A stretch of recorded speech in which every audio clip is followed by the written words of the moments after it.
Exam Hunt with ज्योति में आपका स्वागत है। जैसा कि आजकल सीटेट यूपीटेट की वैकेंसी आने वाली है, उसी बेस पे हम कुछ प्रैक्टिस सेट लेके आए हैं जो हमारे कक्षा 6 से लेके 8 तक है, जिसमें हम आज कराएंगे गणित व विज्ञान के प्रैक्टिस सेट। 2020 में आया हुआ क्वेश्चन है, तो चलिए देखते हैं। पहला क्वेश्चन हमारा है CDP से, बाल विकास एवं शिक्षण शास्त्र से। चलिए पहला क्वेश्चन देखते हैं। पहला क्वेश्चन क्या है?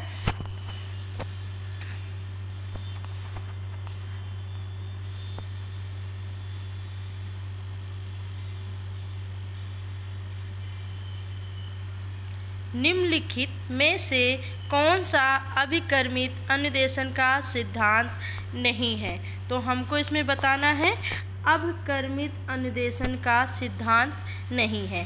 तो कौन सा नहीं है? अभ्यास का नहीं है। क्यों नहीं है, जरा इसके बारे में जानते हैं। प्रत्येक छात्र व्यक्तिगत रूप से दूसरे छात्र से भिन्न होते हैं, परंतु शिक्षण की परंपरागत विधि में से इस प्रकार कोई व्यवस्था नहीं है कि छात्र को उसकी व्यक्तिगत भिन्नता के अनुसार शिक्षण प्रदान किया जा सके। साथ ही परंपरागत शिक्षण पद्धतियों में शिक्षक अधिक सक्रिय रहता है, जबकि छात्र की सक्रियता बहुत कम रहती है, जिसमें छात्र का अधिगम वास्तविक रूप से नहीं हो पाता है। इसके साथ ही परंपरागत शिक्षण के अंतर्गत छात्रों में त्रुटियां और कमियां होती हैं, जो अध्यापन के साथ साथ जांच और उनकी व्यवस्था नहीं होती है। अर्थात छात्र की अधिगम की जो स्थिति का जो पता नहीं लगाया जा सकता है, और ना ही उनकी कमियों और उनकी त्रुटियों को सुधारा जा सकता है, क्योंकि उनकी जो व्यवस्था होती, जो उनका अधिगम होता है, वो छात्र की प्रेरणा का अभाव रहता है। छात्रों की इन्हीं सब समस्याओं को ध्यान में रखते हुए मनोवैज्ञानिक एवं शिक्षाविद जो थे, उन्होंने नई विधा का विकास किया, जिसे हम अभिकर्मित अनुदेशन कहा जाता है। अभिकर्मित अनुदेशन का प्रतिपादक BF स्किनर को माना जाता है। उन्होंने अधिगम क्रिया प्रसूत अनुबंधन सिद्धांत का प्रतिपादन किया है। इसी सिद्धांत पर उन्होंने क्रिया प्रसूत अनुबंधन शिक्षण का प्रतिमान का विकास किया है, जिसके तत्वों को अभिकर्मित अनुदेशन शिक्षण के अंतर्गत प्रयोग किया जाता है। अभ्यास का सिद्धांत अभिकर्मित अनुदेशन का सिद्धांत नहीं है। तो क्वेश्चन हमारा फर्स्ट का राइट हो जाएगा, ऑप्शन नंबर ए, अभ्यास का सिद्धांत। क्वेश्चन नंबर हमारा सेकंड है। क्वेश्चन नंबर हमारा सेकंड क्या है? थॉर्नडाइक के उद्दीपन अनुक्रिया सिद्धांत SR थ्योरी में सीखने की प्रक्रिया में क्या महत्वपूर्ण है? तो हमको क्या बताना है, क्या महत्वपूर्ण है? तो ऑप्शन नंबर 2 का राइट हो जाएगा 1, पहला वाला राइट हो जाएगा, क्रिया प्रसूत व्यवहार। ठीक है। क्वेश्चन नंबर हमारा 3 है, निम्नलिखित में से किस प्रकार का अधिगम को गेन ने अपनी अधिगम सोपानिक में सर्वाधिक निम्न स्थान में रखा है? तो हमको क्या बताना है, किसको निम्न स्थान में रखा है? ऑप्शन नंबर 3 का सही हो जाएगा, सी को, संकेत अधिगम को। ठीक है, संकेत अधिगम को गेने ने अपनी अधिगम सोपानी में सर्वाधिक निम्न स्थान पर रखा है। क्वेश्चन नंबर हमारा 4 है, शिक्षण के दौरान आवाज़ में उतार चढ़ाव किसका उदाहरण है? तो हमको उसको बताना है। तो ऑप्शन नंबर हमारा 4 का ए राइट हो जाएगा, उद्दीपन परिवर्तन कौशल का। ठीक है। क्वेश्चन नंबर हमारा 5 है, निम्न में से कौन सा संप्रेषण प्रक्रिया का तत्व नहीं है? तो हमको संप्रेषण प्रक्रिया का तत्व नहीं है बताना है। तो ऑप्शन नंबर हमारा 5 का जो राइट होगा, ऑप्शन नंबर हमारा सी, प्रतिपुष्टि। क्वेश्चन नंबर हमारा 6 है, सृजनात्मक समस्या समाधान की वह अवस्था जिसमें व्यक्ति असंगत सूचनाओं पर ध्यान नहीं देते हैं, उसे क्या कहते हैं? तो क्वेश्चन नंबर हमारा 6 का जो राइट होगा, ऑप्शन नंबर हमारा डी, उद्भवन जो है हमारा राइट हो जाएगा। क्वेश्चन नंबर हमारा 7 है, बोली जाने वाली भाषा की सबसे छोटी इकाई बतानी है, यानी जो हम बोलते हैं उसमें सबसे छोटी इकाई कौन सा है? तो क्वेश्चन नंबर 7 का ऑप्शन नंबर जो हमारा राइट हो जाएगा, ऑप्शन नंबर सी, ध्वनि ग्राफ। कैसे? जो श्वासनिक या स्वविज्ञान भाषा विज्ञान की वह शाखा है जिसके अंतर्गत मानव द्वारा बोली जाने वाली जो ध्वनियों का अध्ययन किया जाता है। ये बोली जाने वाली ध्वनियों के भौतिक गुण, उनके शारीरिक उत्पादन, श्रवण ग्रहण और तंत्रिका शरीर को बोध की प्रक्रिया से संबंध होते हैं। लघुत्तम इकाई स्वप्न और इसके ध्वनि नाम भी दिया जाता है। ध्वनि के अभाव में भाषा की कल्पना भी नहीं की जा सकती है। भाषा विज्ञान में स्वर्ण के अध्ययन संदर्भ को स्वविज्ञान या स्वयं विज्ञान की संज्ञा दी जाती है। ध्वनि शब्द ध्वनि धातु यण ई प्रत्यय के योग से बना हुआ है। भाषा विज्ञान के गंभीर अध्ययन में ध्वनि विज्ञान एक महत्वपूर्ण शाखा मानी गई है। इसके लिए ध्वनि शास्त्र और ध्वनि लोचन, स्वविज्ञान, स्वनीति आदि नाम भी दिए गए हैं। अंग्रेजी के लिए फोनेटिक्स और फोनोलॉजी शब्द का प्रयोग होता है। इन दोनों शब्दों की नियमित ग्रीक के फोन से होता है। स्वन ध्वनि के अध्ययन में 3 पक्ष पाए जाते हैं। पहला तो उत्पादक होता है, फिर दूसरा संवाहन होता है और तीसरा हमारा संग्राहक होता है। ठीक है, तो क्वेश्चन नंबर हमारा 7 का जो राइट होगा ऑप्शन नंबर सी ध्वनि ग्राम। क्वेश्चन नंबर हमारा 8 है, निम्न में से किस प्रश्न द्वारा सृजनात्मकता चिंतन को सर्वाधिक अच्छे ढंग से अनुमानित किया जाता है? तो किसको अनुमानित किया जाता है? तो क्वेश्चन नंबर 8 का ऑप्शन नंबर हमारा जो सही होगा डी ऑप्शन सही होगा। क्या है? इसे कितने भिन्न तरीकों से हल किया जा सकता है। ठीक है, क्वेश्चन नंबर हमारा 9 है, सूक्ष्म शिक्षण है क्या है, उसके बारे में बताना है। तो जो क्वेश्चन नंबर हमारा 9 का ऑप्शन नंबर हमारा जो है सी सही हो जाएगा, अनश्रेणीय शिक्षण। क्वेश्चन नंबर हमारा 10 है, इसमें हमें मिलान करना है। तो मिलान करना है तो ऑप्शन नंबर जो है 10 का ऑप्शन नंबर हमारा जो सही होगा सी जो है सुमेलित है। फ्राइड ने ही मनोविश्लेषण सिद्धांत दिया है। चलिए देखते हैं इसके बारे में थोड़ा सा पढ़ लेते हैं। सूक्ष्म समस्या समाधान में बाधक नहीं है। कोहलर का कहना है कि जब प्राणी समस्या का समाधान करने का प्रयास शिथिल एवं सक्रिय हो जाता है तो वो फिर कुछ समय के बाद अचानक उसमें सूझ अपने आप उत्पन्न हो जाती है और समस्या का समाधान वह कर लेता है। वस्तुतः समस्या समाधान एक ऐसी व्यक्तिगत प्रयास है जिसमें व्यक्ति की उच्च स्तरीय संज्ञानात्मक योग्यताएं चेतन अचेतन दोनों ही रूप में सतत प्रयास हो रहती है।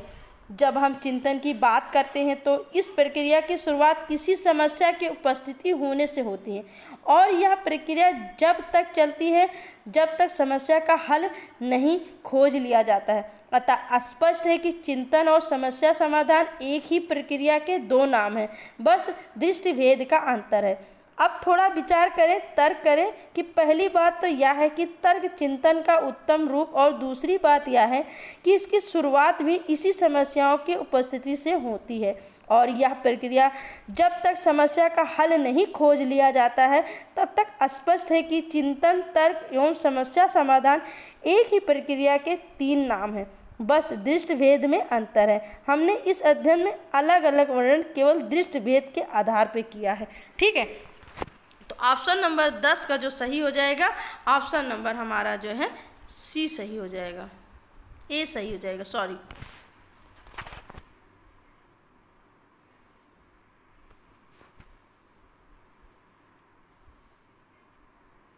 हल आवश्यकता का सिद्धांत, ये हमारा जो है राइट है। तो 10 का ऑप्शन नंबर राइट हो जाएगा। क्वेश्चन नंबर हमारा 11 है। क्वेश्चन नंबर हमारा 11 क्या है?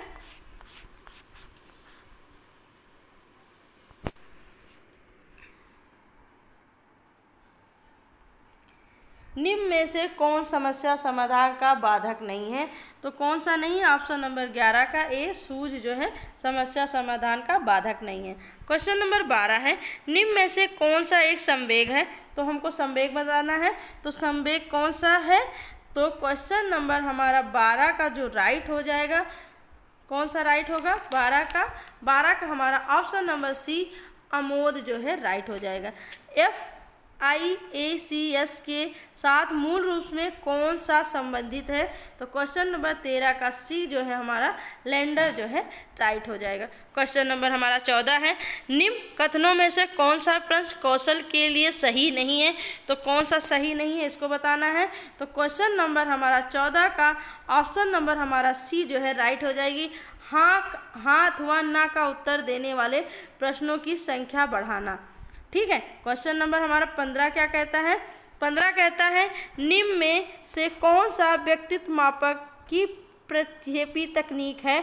तो क्वेश्चन नंबर 15 का जो हमारा राइट होगा ऑप्शन नंबर बी, प्रासंगिक अंतर्बोध परीक्षण। चलिए आगे देखते हैं। क्वेश्चन नंबर 16 क्या है? क्वेश्चन नंबर हमारा 16 है। क्वेश्चन नंबर 16 में थोड़ा सा क्लियर नहीं दिख रहा है, इसको पढ़ लेते हैं। क्या है लिखा हुआ है? मना बालक की शिक्षा है कौन सा उपागम सबसे उपयुक्त कहा गया है? तो कौन सा उपावन जो है उपयुक्त कहा गया है? तो थोड़ा सा हम उसको देखते हैं। तो क्वेश्चन नंबर हमारा 16 का जो राइट हो जाएगा वो ऑप्शन नंबर हमारा राइट होगा ए, व्यक्तिक अनुदेशन। कौन सा? व्यक्तिक अनुदेशन। क्वेश्चन नंबर हमारा 17 है। क्वेश्चन नंबर निम्न में से कौन सा कथन सत्य नहीं है? हमको इसमें क्वेश्चन सत्य नहीं बताना है। तो ऑप्शन नंबर हमारा कौन सा सही होगा? क्वेश्चन नंबर हमारा 17 का ऑप्शन नंबर हमारा सी जो है राइट हो जाएगा। विकास एक मात्रात्मक प्रक्रिया है। क्वेश्चन नंबर 18 है, छेद विकास में बालक की विशिष्ट योग्यता तथा विशिष्ट क्षमता को क्या कहते हैं?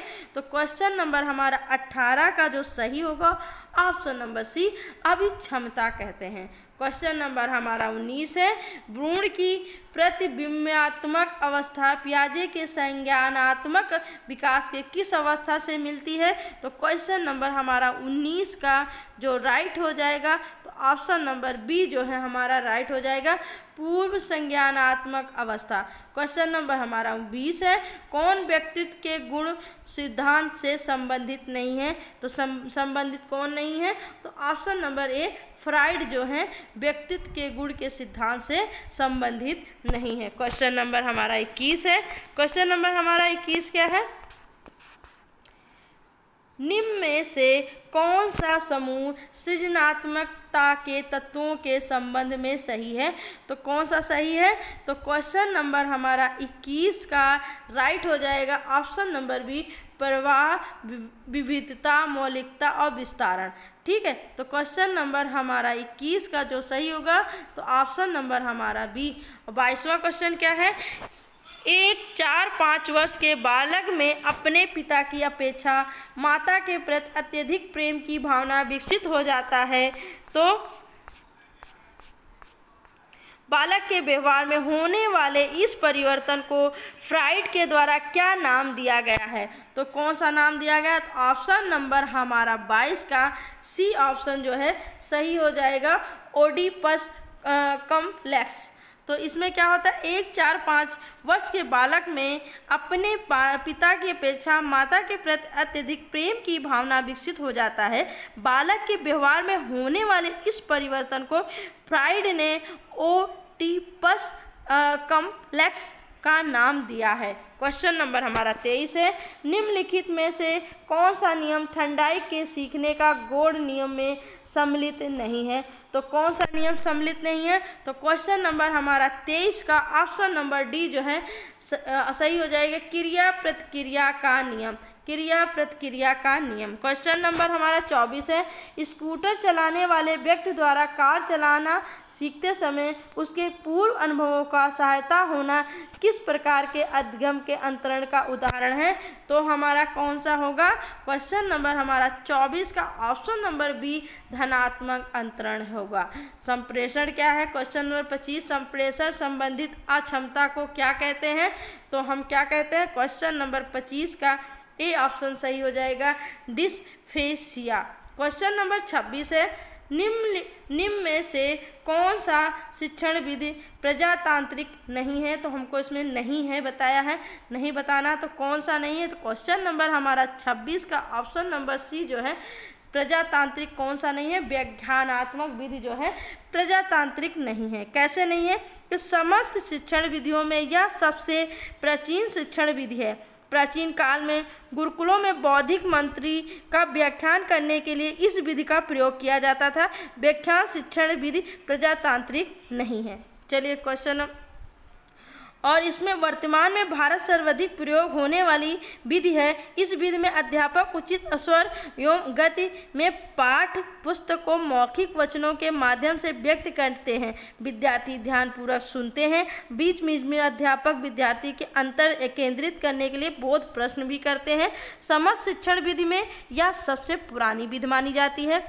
नंबर 2, अध्यापक इस विधि में शिक्षण करने में अभिरुचि लेते हैं। नंबर 3, पाठ्यक्रम समय में से समाप्त हो जाता है। नंबर 4, ये सबसे खर्चीली विधि है। नंबर 5, विद्यार्थियों के बहुत बड़े समूह को भी इस विधि को पढ़ाया जाता है। क्वेश्चन नंबर ऑप्शन 6 क्या होगा? विद्यार्थी के श्रवण कौशल का विकास होता है। और नंबर 7, इस विधि से शिक्षण के लिए किसी विशेष समय, स्थानक, परिस्थिति, तंत्र या उपकरण की आवश्यकता नहीं होता। क्वेश्चन नंबर हमारा 27 है। शैक्षिक उद्देश्यों के ब्लूम वर्गीकरण के भावनात्मक पक्ष से निम्न में से कौन सा स्तर नहीं है? संबंधित स्तर नहीं। तो क्वेश्चन नंबर हमारा 27 का ऑप्शन नंबर हमारा डी जो है राइट हो जाएगा, ज्ञान का। ठीक है। क्वेश्चन नंबर हमारा 28 है। निम्न में से कौन सा शिक्षण का स्तर नहीं है? इसमें भी हमें नहीं बताना है, तो कौन सा नहीं है ये बताना है। तो ऑप्शन क्या क्या दिया है?